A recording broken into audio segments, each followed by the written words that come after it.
Syndicat Dokolo, c'est un homme d'affaires qui a beaucoup d'argent, marié à la fille d'Edouard dos Santos, Madame Elisabeth, que je respecte beaucoup, que j'ai formule aussi mes vœux le meilleur. Mais mon plus grand souci, c'est que Bandeko va entourer Syndicat Dokolo na Angola, va entourer bien, en commençant par son directeur du cabinet, Soukana Tente. Dans le depuis 2015, les autres sont à 18. L'élection est arrêtée en 2016. Surtout raté 2018 au 21. 2018 aux ans 80 à 90% élection salam. Mais surtout raté en 2018 au 21-22. Mais les malheurs dans tout cela, beaucoup fait belé. En commençant par les autorités. Entre autres la majorité. Je suis venu menacer les autorités de la majorité. N'a pas ça un message que les colos ont agréé bangote. Ce qui s'est passé en 2016, il y a en 2018. Il y aura des morts. Beaucoup fait belé ba Hollande. Pourquoi? Parce qu'ils n'ont pas aidé les peuples de Dieu. Ils ont fait souffrir les peuples de Dieu. Au Congo, ce que salibo lamu ya Congo, au Komona Nzambe. Mais ce que pini au Congolais, au Nyongi Congolais. Il y a la 5e génération. Alors bateau Nyon sous la majorité. Au Sangisi na bateau ba soi-disant opposants. Racine na bango ezokufa et vous serez surpris. Surtout la diaspora que je respecte beaucoup. Il faut balandaka analyse na salaka. Félix Tshisekedi pour Nangaï, ce n'est pas un opposant. Ça c'est selon moi. On fait la politique, nous sommes en démocratie. Démontrer que nous sommes opposants. Tous dans la tribunalité. Tous dans la tribunalité, mais ça n'engage que moi. Au Moni et sa TV. La poto. Tout le monde a son attendement. Et puis les malheurs avec nous les Africains, nous sommes trop faibles d'esprit. Ça veut dire que chacun va l'interpréter à sa manière. Il faut éviter de comme na Soukambula, Nzamba Pamboli, biloko nzoto ezosala, to milenge la pona 2018. À monsieur Tchibala. D'abord premièrement, il a un décret dans son cabinet, les gens ne sont pas payés. Tout ça le gouvernement ne sont aucun dans ministère banzala ya grave. Au conseiller dire que bazanga ta $10 à peu sur chaque carburant. Ça veut dire nzala parce que na budget l'état bon ezati. Je suis politique. Alors, à se concentrer à foutre dans l'indemnité de sortie à cabinet à Sami. Oui. À prometagi badi banga. Autrement dit badi boss. Car au foot à l'indemnité de sortie à cabinet na etilelo. Incapable. Dossier long budget et comme la finance et long finance et compte à banque centrale. Le Premier ministre il est incapable d'instruire. Faible. Oui, merci à vous de connecter ce syndicat toujours on est pour informer le syndicat toujours on a pour se penser pour sabino ba information les canaux sur mboka na biso s'offrir ba lobby merci bande ko tout bolinga ka biso toujours nazo mona bino tous les 23 ba joyeux Noël Noël déjà le 25 décembre joyeux Noël na ya Papi Kelly na Londres wana joyeux Noël à Papi Kelly joyeux Noël à ya refait qui sombe ba bive na Papi Kelly refait qui sombe puis joyeux Noël na Élysée Matondo maman na grâce na Londres wana ba joyeux Noël la bino puis joyeux Noël à tantine Nathalie Mundé qui na Irlande joyeux Noël à tantine Mado Mundé qui est na Irlande ba joyeux Noël bande ko bota la biso ya Willisio nga WS maman de bangala ba joyeux Noël na bino bande ko tout bozotala Yannick stopé na kata syndicat babi tozala ba fête mais tozolela kaka kwa bi syndicat ezana pona kopesa bino makambuté zoleka na kata mboka na bino Congo na kata mboka na biso Kinshasa tout bomba raté sauf rien tellement bosenga ngai trop boluka ki makasi sur demande ba tebele ndeko Yannick stopé ka zongisa biso mona mboka Timothée le Noir to luki etite okute azalaki na retraite pour na mboka toza déjà na awa Timothée le Noir. Joyeux Noël. Méchant mabe. Méchant par rapport à nous. Na ebisi ok. Yebisa bana poto méchant eleki. Au monte le lori na lati drapeau ya Angola. Ça veut dire que masola kolobeza lelo ebele. Mais bon, à tout seigneur, à tout honneur. Mes salutations à batunya sur poto. Bande onanga diaspora, je vous aime beaucoup. Pour monika mikolo tozana système ya nzete ekauka. Tosangisi biloko nzete ekauka, tosangisi na biloko ya rei mago. Tosangisi na biloko GDG biso bana mboka. Donc tout ça les laka bokoko sangani na bonzambe. Donc tu moni mandefo belé, ça veut dire que méchant eleki. Na na kata ba méditation, je t'avais dit que na olobate ti janvier. Mais sur demande ya mon ami personnel Rifin Kisombe aleli trop alobi le noir foloba. Papi Kelly Marie Kazana Nyongo Nangai malobi foloba. Paparazzi me veut le meilleur à toi. Paparazzi a insisté, le noir foloba. Et voilà, au nom du respect, au nom de la considération, de l'estime, surtout pour la bande de diaspora. Quand je parle de la diaspora, nazolo baka kapotote, bandeko baza na Gabon, bandeko baza na Luanda, na Congo Brazzaville, na lela bino mabe, bandeko baza na Kenya, na Côte d'Ivoire, bandeko baza na Zambie, na Tanzanie, na Zimbabwe, partout. Bandeko, surtout en Afrique du Sud, là où j'ai une très grande famille, je vous salue. Voilà, c'est Timothée le Noir efficace, le seul, unique, les porte-étendards de Kinshasa. On t'a bêta qui mouta kouya na Kinshasa yeyo. Donc ce moni mande feza, ça veut dire que monde wana bango bakoti bakanisi ke bango bato baza na accès. Alors biso tout ozo kota kaka to pumbwa na butu, l'essentiel est la délivrance en mboka. Timothée le Noir, tout le monde tiki basuki belé mande fe belé message za pena nini yeta ke acteur politique tiki basuki belé mande fe ngolo bani. Ola nika luki ya mokonza mboka. Timothée le Noir n'est pas de l'opposition, Timothée le Noir n'est pas de la majorité, et en aucun jour Timothée le Noir sera kabiliste. Ngana landi coiffira chef de l'État, Joseph Kabila, pour Atato Boy, Atato Fingi, Atato Miomiri, Aotikalaga chef de l'État.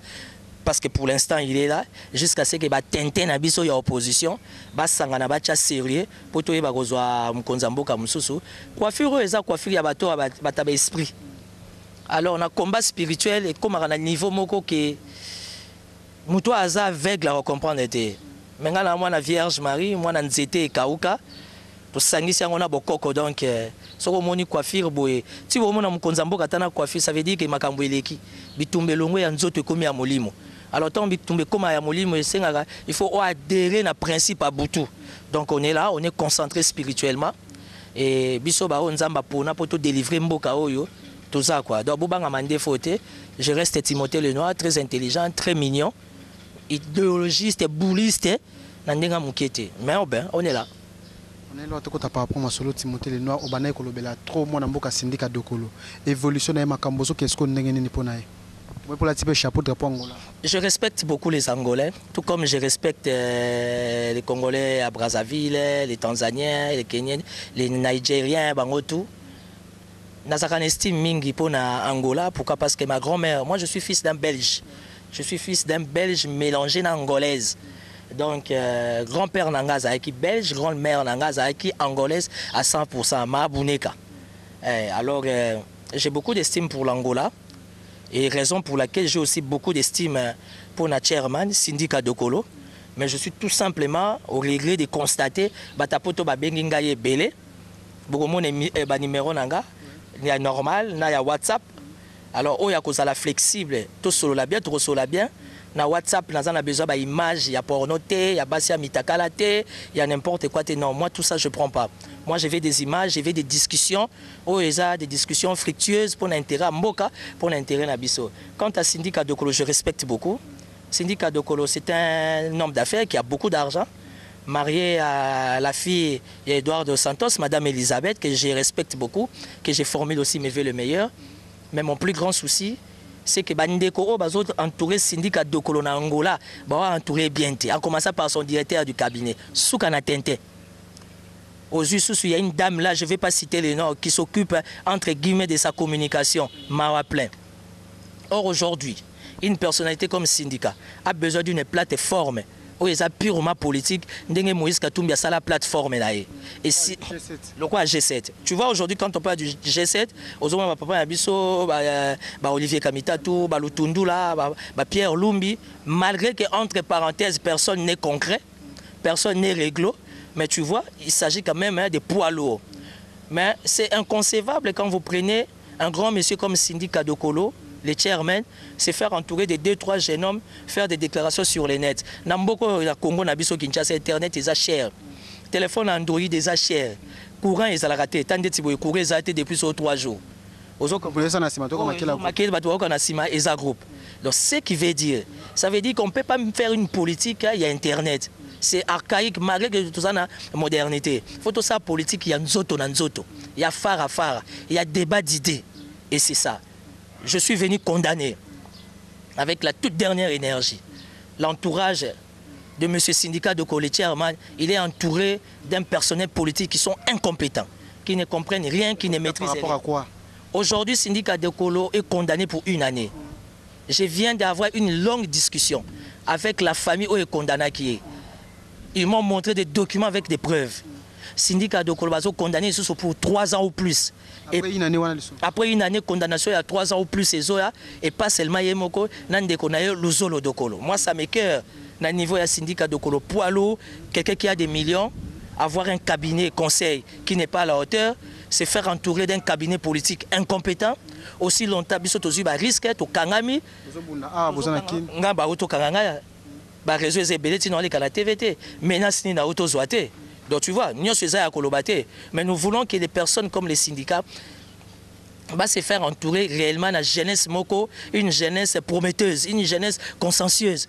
Et non, bazala entourer na bato moko, bazo kansake angolais à Kinshasa. Kinshasa c'est mboka ya idéologie, Congo est mboka ya impact. Ça veut dire que politique na biso ezo tambola na vitesse de croisière et puis purement spirituelle, qui n'a rien à voir dans Angola. Je respecte beaucoup l'Angola et je formule mes vœux le meilleur à tout seigneur, à tout honneur, na président Jean-Lorenzo Joano, mes meilleurs vœux excellence. Donc tu vois, moi, je suis dans les respects des principes. Mais Syndicat Dokolo doit se faire entourer d'une équipe solide et non des gens qui sont faibles.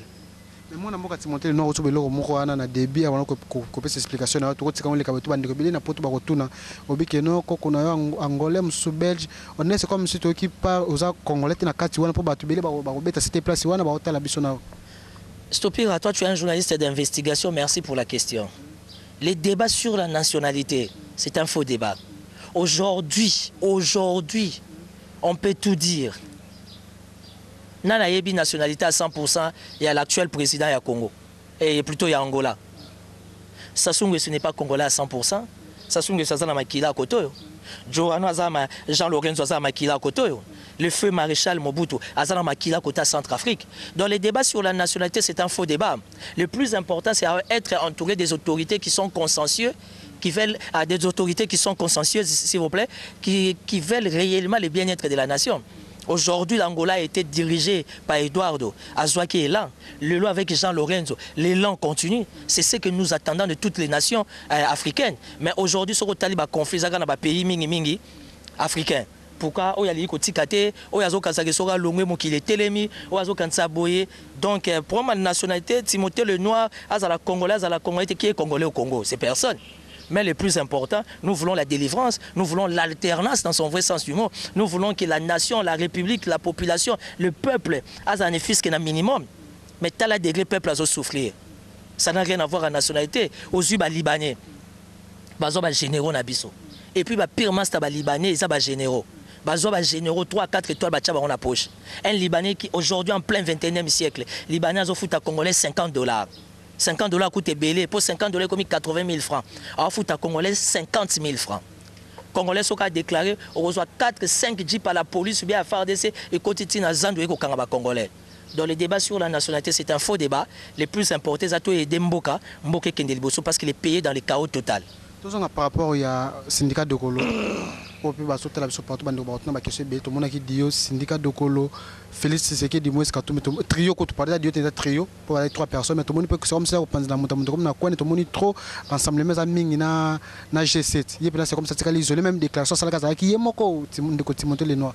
Au moins, le réseau Boma Batu, surtout la diaspora que je respecte beaucoup, il faut que l'andaka analyse na salaka. Félix Tshisekedi, pour Nangaï, ce n'est pas un opposant. Ça, c'est selon moi. On fait la politique, nous sommes en démocratie. Démontrer que nous sommes opposants. Tous dans la tribunalité. Tous dans la tribunalité, mais ça n'engage que moi. Au Moni, ils ont TV. Tout le monde a son attendement. Et puis les malheurs avec nous, les Africains, nous sommes trop faibles d'esprit. Ça veut dire que chacun va l'interpréter à sa manière. Il faut éviter, comme na Soukambula, Nzamba Pamboli, Biloko Nzoto Ezosala, Tomilenge la pour 2018. Félix Tshisekedi n'est pas opposant. Si Félix Tshisekedi était opposant, aujourd'hui, mais tous vivre tous monate. Il faut chercher Katebe Katoto. Na sengi na bana poto bana diaspora, bo lukaka Katebe Katoto, bo forcer yete, bo s'attaquer na yete, mais bo solliciter yé. À ça la point de presse, quelle a été sa dernière discussion avec Etienne Tshisekedi Avakoufa. Parce que parmi les 3-5 personnes, avant président Etienne Tshisekedi à Koufa, Bato Aswana Bangon a téléphone où il a donné des recommandations sans à sa mort. Parce qu'un homme d'esprit, un homme qui est grand d'esprit, ce qui lui est à Monara Santarango. Et le feu, papa Etienne Tshisekedi a parlé avec Katoto. J'ai eu la grâce de discuter avec quelqu'un qui était parmi les 6 personnes. oh ben interpellé qui Katebeka Toto on a compte il y a alternance pour la République. Katebeka Toto a tant ça ba SMS le feu papa Etienne Tshisekedi atika. Au moni mboko eza ya Nzambe. Ba oyo bazo rouler peuple. Sort na bango to bando mona ngo kaka boy. Au bando mona ka confusion na bando kota. Félix Tshisekedi ne peut pas faire les jets de Kabila, tout sauf ça. Félix Tshisekedi doit faire les jets du peuple. C'est ça le combat, le peuple d'abord. Mais si Félix Tshisekedi fait les jets de la majorité, ou encore du président Kabila, je suis désolé. La population est Félix T. Ceux qui ont ville morte, c'est parce que la population a conscience qui n'a rien à voir, comment on appelle les choses, qui n'a rien à voir dans X, Y, Z. Non, non, non. Population, il y a conscience parce qu'il faut tout remettre en cause. Ça veut dire qu'il faut tout laisser entre les mains du peuple. Aujourd'hui, il y a beaucoup d'opposants à Zate. Tant qu'il y a un combat, Félix, Olivier Kamitatou, Kamitatou ne peut pas être un opposant. Olivier Kamitatou, il adore la vie. Il ne peut pas être un opposant. À moins que je me trompe, vérifier. Mais selon ma information, la possession, il y a G7, il y a 20 000 $ chaque fin du mois. Il paraît. C'est une information à justifier, à vérifier plutôt. Il y a G7, il y a 20 000 $, 20 000 $. Ça veut dire qu'il n'y a aucun ministre de Tchibala qui a 20 000 $ à la fin du mois. Parce que même la primature, au décret, à Tchibala, il va foutre à Maraté. Chez Moïse Katumbi. Moïse Katumbi a foutu à Rabango. Qu'est-ce qui fait, qu'est-ce qui constitue la force de Moïse? Tu vas prendre un poids lourd.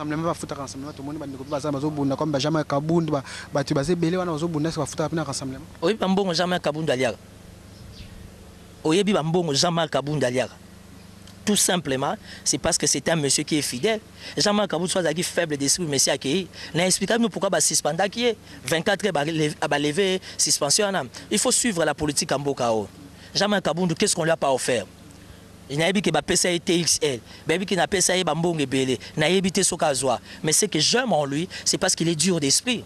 Mais Azamoto, au fur et à mesure, il a proposé à la famille, à OCD. Il a une proposition qui n'a OCD pour Namoto. Ce pays appartient à l'Éternel. Et le Dieu de la Bible va susciter quelqu'un qui va remplacer Kabila. Et nous sommes dans le compte à rebours. Combat auto comme na RDC na minto et c'est sous combat moko ya politique c'est un combat spirituel. Je te parle comme Timothée Lenoir, analyste politique, porte-parole Yanzete Kauka, ya voyant Raphaël Mingakwete. Je te parle comme un homme d'esprit. C'est que leader politique to Vital Kamerhe ba F Bazaï ba Félix Tshisekedi. Na mboko leader politique azate. Félix ba mona mboka net ba Kamerhe okeno abote ko 5 minutes na longa na budget so ba ke. Si Kamerhe était réellement un leader, il devait être plus spirituel. Atia Petit et Billy Kambale, Ola Kindotia Kangoudia qui l'a trahi aujourd'hui. Un homme spirituel voit les événements. Un homme spirituel ne va pas vers les événements. Mais un homme spirituel voit les événements et Ndengezoya. Ce pays appartient à l'Éternel. Stopira, je t'ai dit, toi tu es un journaliste d'investigation. Bana poto, bana diaspora, les choses vont changer. Ton côté déjà n'a compte à rebours. Et je vous dis que Kabila, le président, ne sera plus candidat président. Il ne va pas postuler. Et puis, d'après l'information, on a un niveau majorité. Et que le chef de l'État lobby a pour Namutouté. Et je suis d'accord avec lui. C'est ça un homme spirituel. Parce qu'il s'est fait entourer par des gens qui ne l'ont pas aidé. Or, en ce moment, la logique du président Kabila, c'est sa propre survie politique. Anatina Obente, Anatina Movate, Anatina Bochabite, oh Shadaga, ok, na bangwab. Oh Némi, ok, na bangwab. Le président Kabila, quand tu les regardes, c'est quelqu'un qui vit par rapport à un programme. C'est quelqu'un qui vit par rapport à un schéma. Aza réellement na makila, il y a un homme d'État. Ça veut dire qu'il est sans état d'âme. Un homme d'État n'a pas d'état d'âme. Ça veut dire qu'en ce moment, Azota la survie politique, survie biologique, il y a la famille, ce qui est normal. Est-ce que l'élection en 2018, vous avez analyste politique et porte-parole de Kauka.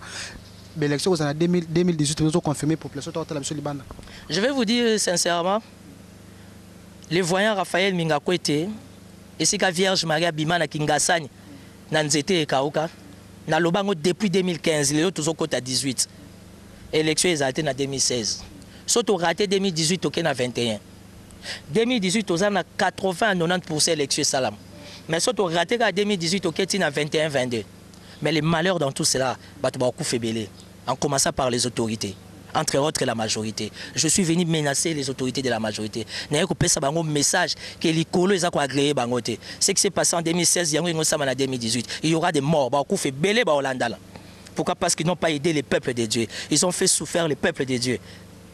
Au Congo, ce que salibo lamu ya Congo, au Komona Nzambe. Mais ce que pini au Congolais, au Nyongi Congolais.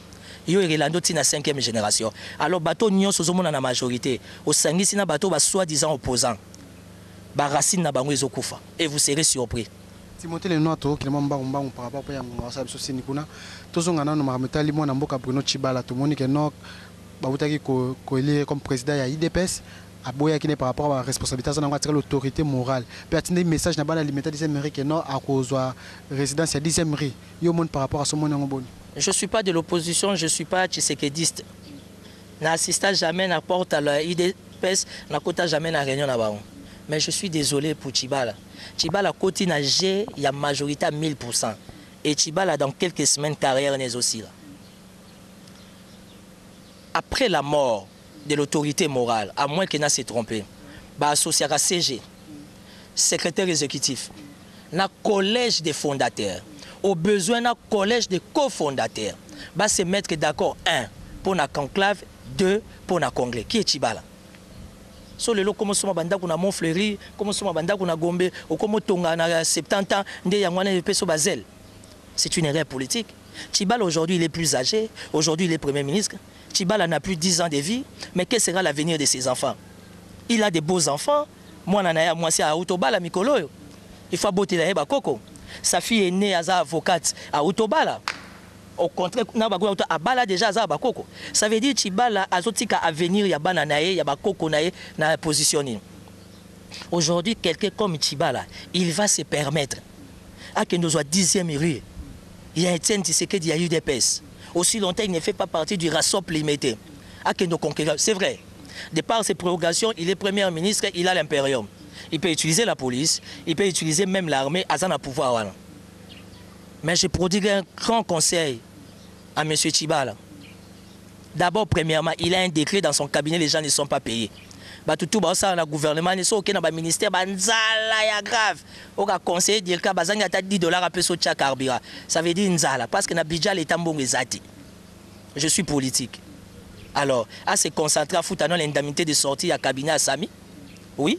À Prometagi Badibanga. Autrement dit, Badibos. Car au foot a indemnité de sortie à cabinet na etilelo. Incapable. Dossier long budget. Et comme il a finance. Et long finance et compte la banque centrale. Le Premier ministre, il est incapable d'instruire. Faible. Allez, aujourd'hui, priorité, il y a Moni, à ça, ça conclave, à ça, ça congrès, à remplacer Etienne Tshisekedi. Il y a Ebeska Bakounde, Moutola, Etienne Tshisekedi. Mais Etienne Tshisekedi, il y a mythe. Mais Etienne Tshisekedi, pour nous, il y a la mise sous 4, soit on a mis balo, puis nous, il y a moins spirituellement. À côté de la carte, il y a et que même la famille, il y a un combat spirituel, aujourd'hui, il est tombé dans les pièges de la majorité. Et il y a pour la majorité, ils ont koufa. Bana poto, bana diaspora, on peut savoir nos messages. Caméraman, zoomé, ngande konanga. N'ayez pas bana poto que majorité présidentielle, ils ont koufa. Et président Kabila Biya yebi makambwana te. Au moins, il y a un peu. Et là, on n'a pas président Kabila, pas à mastaté. Azarana na mastaté. Oh, je suis l'ami du chef de l'État. Oh, je mange avec les chefs d'État. Le chef d'État, il a l'argent de la République. Soit payé sur 10 millions de dollars, ça ne vient pas de sa poche. Ça veut dire que tu es faible. Bamsou, Bafinga Kabila virus. Bafinga Kabila peste. Bangwana Bakepe Sayeso Guinigno. Azarana décrété, Azarana arrêté. Depuis, on payer 350 000 dollars à frais de fonctionnement. Moutazara Finga Kabila peste et virus. Il est là comme un tintin. Ok, zo Moutola Bino Ndeko Basile. Ndeko Basile. Viens à Ngazo décevoir. Ndeko Basile. Et ça vient à Yoana. Na obeta esiko te pas un ministre. Na boirando. Mais na obeta dans 2-3 semaines pour gouvernement Zokoya. Faut continuer gouvernement quoi par rapport à Niraman mais aussi le gouvernement c'est que sur sala nino. Le gouvernement c'est que ça parce que Kabila il a ses qualités. Le gouvernement il faut organiser des élections et bien. Tchibala ne va pas organiser des élections. Tchibala il est incompétent, il comprend rien, il maîtrise rien. Tchibala n'arrive même pas à contrôler la scène. Tchibala n'arrive même pas à contrôler ses ministres. Il est même incapable de contrôler son cabinet. Mais quand le gars aurait été directeur de cabinet, il a conseiller Moro. Si vous avez organisé l'élection, c'est la folie, tiens. Et si matin, tu comprends? Donc, et puis, tu as une élection, tu as une minute, surtout une élection. Moutou a bima, na compte à chef de l'État à Ozoa. Tout n'a pas Balobi, 45 millions d'enrôlés. RDC a 80 millions d'habitants. Balobi, 45 millions. Surtout ça, les statistiques, il y a UNESCO, il y a plus, il y a un programme alimentaire mondial, tout ça, 45 millions d'habitants, il y a enrôlé, ça te fait dans les 60-65%. Je suis venu informer la diaspora. S'il y en a beaucoup, c'est 20 millions d'enrôlés. Donc 25 millions d'enrôlés et vendus déjà dans la réserve stratégique à majorité. Il suffit juste que les chefs de l'État paient ça. Go! Candidat n'a pas attaché Mboua, attaché Cochon à Robima. Et puis c'est normal. Parce qu'opposant Zate Namboko, qui est opposant? Parce que Moïse Katumbi n'est même pas réglo vis-à-vis de son jeune frère syndicat. Quand on a voulu condamner syndicat Dokolo, par rapport, il y a dossier à la famille à Kouswamina. Parce que la famille Kouswamina est en guerre avec syndicat Dokolo. J'ai vu des documents, j'ai vu des choses. Parce que quand on fait de la politique, il faut éviter de beaucoup parler. Il faut parler par rapport à Bilo Komoni. J'ai vu des choses.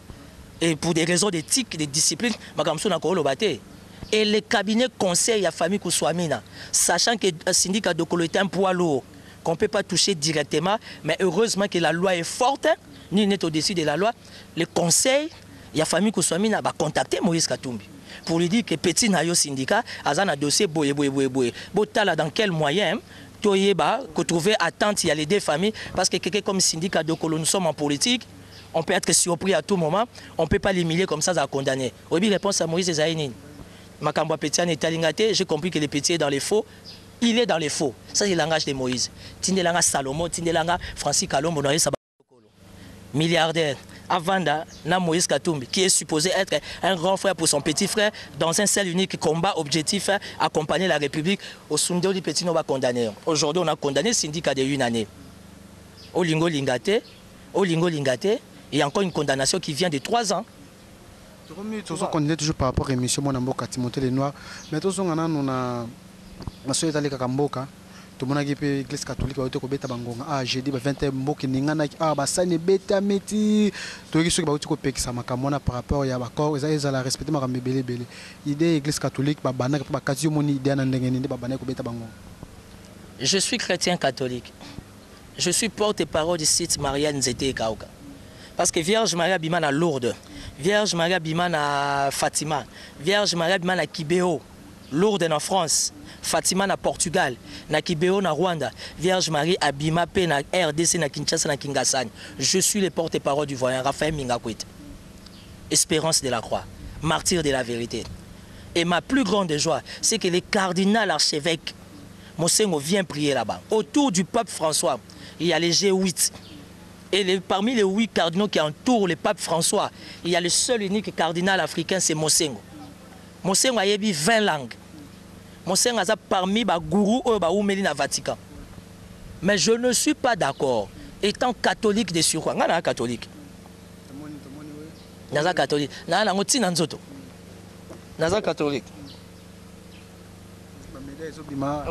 Protection. Protection à Niamarosa, j'ai trouvé ça Saint-Benoît. Donc Saint-Benoît, on est catholique à solo faillé by Saint-Benoît. Saint-Benoît, ce qu'on a joué et pas un père qui est exorciste. Père Didier Mongondo Koumo. Didier Mongondo Koumo, un grand exorciste. Il me tapé ça à Saint-Benoît. Ça veut dire à toi, il y a une tapamba. À toi, bêti à Boutoun Dengenini. Ça veut dire que je respecte beaucoup les cardinals, mais je veux que les cardinals aient un contrôle il y a 5 ans. Basango 5 ans, baza correctité. Basango il y a 5 ans, baza honnêteté. La Vierge Marie, la mère du désarmement. La Vierge Marie, la rose à mystica, n'aime pas ça. Parce que la Vierge Marie, c'est la maman de Jésus. Tu peux demander à Jésus, tout comme tu peux demander à sa maman, et sa maman va plaider auprès de son fils. Tout le monde est... Donc, tout le monde est libre dans la religion. Je veux tout simplement, et je demande tout simplement, na diaspora tout la mouka. Bana poto, bana diaspora, bana États-Unis, Allemagne, surtout bata Grande-Bretagne, Londres, na Kati, boza partout, bana Belgique, bana France, partout. Ba Canada, États-Unis, Amsterdam, mon pays préféré, ba pays scandinave. aussi la Suède, la Norvège, la mémo, la pape. Nous voulons que la 5 et la RDC base à la crédible, base à la honnête vis-à-vis de Bango. Dieu n'aime pas quelqu'un qui veut quelque chose et son contraire. Et dans tout cela, c'est le souverain primaire qui est la population qui doit souffrir. Donc, vous comprenez que na Kinshasa babete ba siffler babeta ki manzanza nyonso wana za ba procédure, c'est la démocratie, tout le monde est libre à mener combat naé, et ça c'est le combat du peuple. Mais ngana osenga peuple to vanda kimia parce que ba o bazana miso refongama ba on a déjà les colons ndenge komi, alors to vanda kimia parce que surprise c'est komi, surprise ezoyate, mais surprise c'est komi. Surprise en 2017 na suka ou 2018 Dieu va nous faire plaisir to fêter bonne année na kimia. Il y a un peu de poto balingi ba ya boya so boko ya te bosela biso ba transfert biso to fêter, mais être au côté à janvier un miracle va se réaliser. Est-ce que vous comprenez que RDC et ça réellement et l'aura makasi peut ça nzambe, et vous verrez il y aura des signes et qu'il y a bousqueté, il y a étape par étape si bon pour et kokisami quelque chose de bien va se faire et le peuple de Dieu va retrouver sa joie. 2018 ba tenten sur la majorité, ba tenten sur l'opposition, bazo à la raser. Parce que Nzambe a utilisé la communauté internationale, va préparer déjà une nouvelle équipe qui va s'imposer, qui va donner l'émergence du peuple congolais. Et puis, la diaspora, la synergie, qui soit sens. Parce qu'aujourd'hui, le pays n'a pas de sens. Voilà. Merci beaucoup. Joyeux Noël na Mimawetu na Londres, Bela Dinganga, et puis à Domi qui est là au Maroc. Mon père manager collection a passé à la biso Libanda na Maroc, Joyeux Noël na Alain Malombi pe na Londres, Joyeux Noël na yo. Na malade de Londres les champions, Joyeux Noël na bino tuna Mustafa muta accompagner à toi déjà na Mustafa bino change pas l'équipe qui gagne bande ko tout boza connecté na pote bozota la toujours tindika ya Nix Topika numéro isa affiché na merci sénateur Baba Bazola Joyeux Noël na et puis Joyeux Noël à Eva Chibangu na Afrique du Sud. Moi na mboka Timothée le notre mokele na suka poto chité par rapport à l'émission na biso. Ah mbula muto beta kala mingi zaki avant si je me trompe pas. Hôtel de ville au ma coloté Maya Mboula partout Kinshasa salité solo partout Mboula Maya Telemi même bandeko diaspora benga balela qui partout ville pe Noël awa ba fête yango à ta place mon côté ba décorer rolbani par rapport ya makamuso le ville à Kinshasa po bunda pe ville à Kinshasa tout que vrai kinois te ngala bunda trop pour na ville à Kinshasa na sala ba preuve na ngai. Aujourd'hui, je suis Timothée le Noir et Fika pour na bunda mingi pour na Kinshasa. J'ai été empoisonné, j'ai été kidnappé, j'ai été enlevé, balingi ba enlevé na bana na classe, ba tutanga na nzela, yo yebi donc makambo eze belé. Kinshasa faut s'attendre à rien. Tant que Kimbouté gouverneur, il faut s'attendre à rien. Kinshasa, c'est un pays ou encore la RDC qui est dans la volonté de Dieu. À nos 15 jours, les ténèbres domineront la lumière. Ça veut dire que Kinshasa c'est Zamboka lumière, mais ça dirigé na batamolili. Et Simbata, Kinshasa en plein centre-ville, devant hôtel de ville, au Kobukankao, dans Maï et l'équipe. Il y a 2 semaines, Nake Sogo Samutu Kanasayo, Bayego Long la Matiti Nasayo, Namona 7 camions à hôtel de ville, na tracteur Moréo Long la Matiti, tout le monde a dirigeant, moi na gouverneur. Moi, André Kimbuta Mutazo dirigeant, ça m'a fait mal. J'ai été écœuré, j'ai eu très mal. Aussi longtemps l'Assemblée provinciale de Kinshasa, Azan a édit portant création de RATPK, Régie d'assainissement des travaux publics de Kinshasa, avec plus de 200 personnes, pratiquement une année, Bafouta Maraté, ni prime ni salaire. Bato baza ba spécialiste na immondice, bato baza ba spécialiste en la matière comme on dit. Mais où est Zalupango Kimbuta, où est Kinshasa? Ezamboka Kabila, où est le président, où est le gouvernement, où est le premier ministre, où est la présidence de la République avec tous les respects. Pour ce que le président de la République, au commun a problème à ANER. Mais où est l'ANER? Comment se fait-il les immondices de la ville province de Kinshasa? Aussi longtemps, il y a un édit et il y a régie pour assainir la ville. Mais moi, il y a gouverneur, j'ai vu ça dans mes propres yeux. Et ça n'a pas si. Moi, qui n'a même pas 30 ans, a s'occuper de ma Matiti. Aussi longtemps, régime au Bimbezali, n'a pas spécialiste, n'a pas campus, expert dans le domaine de l'immondice. Mais dit, ça va pas, non? Et aussi là. Bana poto bana diaspora boza la calme mais aussi là. Et aussi là ndenge nini la surprise arrive. Ba fait type yango ville za décorer to moni ville tout za décorer te lo moko te ndeka calme za na moka pour rapport. Soki muta ebo bongisa bureau na yote. A bongisa ndako ndeni. Quelqu'un qui ne sait pas soigner son bureau d'office, il ne saura pas soigner sa maison. Si comme maison na yo ko soigner en côté. Na porte le pango na ye baka poubelle eza. Yebsanga ville Kinshasa ba chinois bazé bela. Olé ba chinois ba comme beta ba congolais, chinois moka bomaki congolais na zandu. Ti lelo chinois na zal général moka bombier. Tu vois, c'est ça le Congo. Alors, au lieu de chinois, on a beaucoup de bango.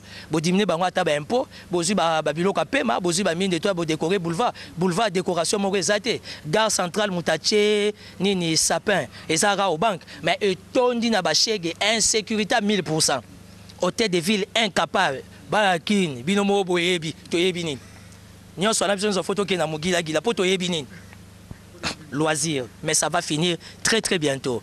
Le miracle est arrivé, la surprise est déjà là et très carré s'est déclenché. Par rapport aux places de Zapé, na site de tourner mission à l'école. Na sengi na bana poto. Rifin qui sombe mon ami Papi Kelly. Malé la de Londres, ben c'est un azara mbongo il paraît. Azara mbongo. Balobi, ba mama Taboufatu, ba mama FBI, ba José Congolais Mibeko, ba ibisaginga ba JP Mindia, ba ze belé bana poto, ba tunanga ba Gauthier Mascotte, ba ze belé. Landry Bilobi moninga langa bomwana babe okoma na mbongo awa nazo sala émission na 4 école mona bandal na sengi ba o baza ya bandal na poto boko mona ba image na lukika mutu moko ya bonne foi bobenga ngai te, moi j'ai pas besoin ba mbongo na bino bobenga stopira a opesa bino ba coordonner école wana boya ko changer ta ba porte boya bongisa bana ba fenêtre boya o tshela bana ba tableau na ba ciment po ndenge mbule zo beta do bana bazo tanga makolo likolo. Ça veut dire c'est quelqu'un qui a de faibles moyens à salir locaux. Et zo senga sko na bino bato bozana moi mingi to ba ko soutenir république. To soutenir ka république te kabila fa kende kabila fa sa bete ba action amike biso moto za la conscient. Bande kwa diaspora bozana facilité ya ko aider mboka na ba jumelage. Boluke école moko lycée moko munene wana bozu contact ya bobengi stopira. To aider école eza ya munene il y a plus de 1500 bana. Ya bandal ya ngiringiri ya maya makelela et pas ba maçon et pas ba soda batangaka to ya ko aider bango. Donc bastar amine ah banel balobela bandal bastar eze belé fali akoma na mbongo ebela komi fier bazo benga zo yamba lisusu te jibe piano zo fêter 50 à $100 jiba za na bolingo mboka te na mboko a pasi jibe concert $100 même si c'est pas pareil papa chéri tindelanga ka c'est invitation. Je suis né le 28 décembre bana poto Timothée le noir que je suis né le 28 décembre. Oui, ça jiba tindelanga invitation il y a $100 bino pe bata poto a mitema malamu Papi Kelly Rifa sa tindelinga à 500 €. Rifa tindelinga. Yo zela tourna yo eza tourna ngai. Joël Akele ana nyonga ngai ya 1000 €. Bana poto boluka Joël Akele. Ana nyonga ngai ya 1000 € et sali 3 mois. Jimmy Achoko pe a prometté ngai Weston. Nazo zela ti lelo Weston. Oh mais politicien était po biso ba politicien to tambola na bilele. To boye to za ba politicien ya nzala ya salité po bo seka biso. Nazaka muta majorité te. Nazaka muta opposition te. Mais naza enfant propre quand on dira. Nazo luka pe moi si na poto te. Mais nazo senga na camarade nanga paparazzi. Paparazzi a prometté un mois transfert. Paparazzi, bonne année à toi. Meilleurs vœux. Ce pays a besoin de toi. Et je suis né le 28 décembre. J'attends mon cadeau. Rifin qui sont bessa tindembon. Papi Kelly. Malela de Londres a bien routine de loco. Donc bananion soit poto. Pardon. Meilleurs vœux à vous. Je vous aime. Viens Nangai César Anga di Kleboa. Nazo Lela. Mon numéro de téléphone WhatsApp.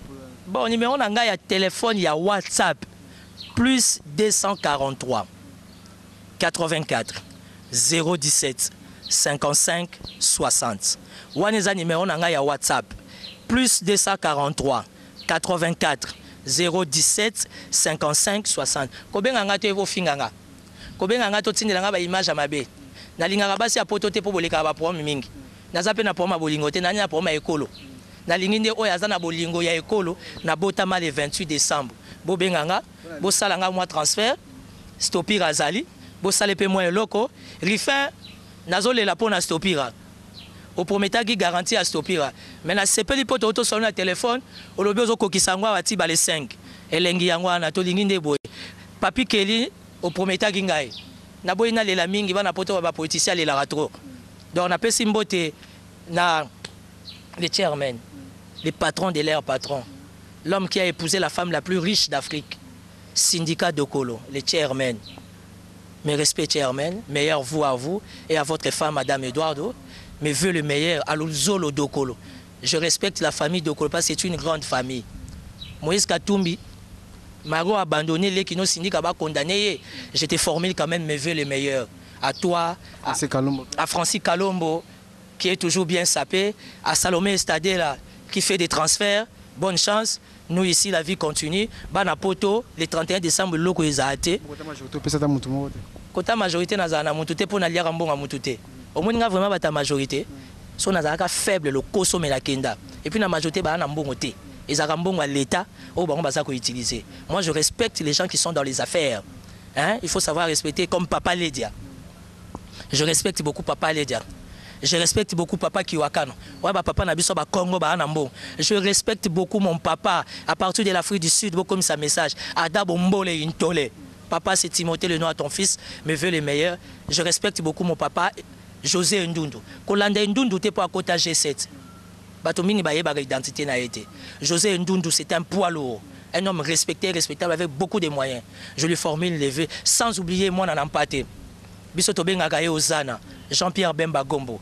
Je te formule mes vœux et mon neveu. Jean-Pierre Bemba Gombo, ce pays a besoin de toi. Quelle que soit la durée de la nuit, le soleil apparaîtra. Il y a Jean-Pierre, les péchés c'était ton entourage. Mais comme tu as réaménagé ton entourage, la Vierge Marie va te délivrer au Robimawana parce que ce pays a besoin de toi.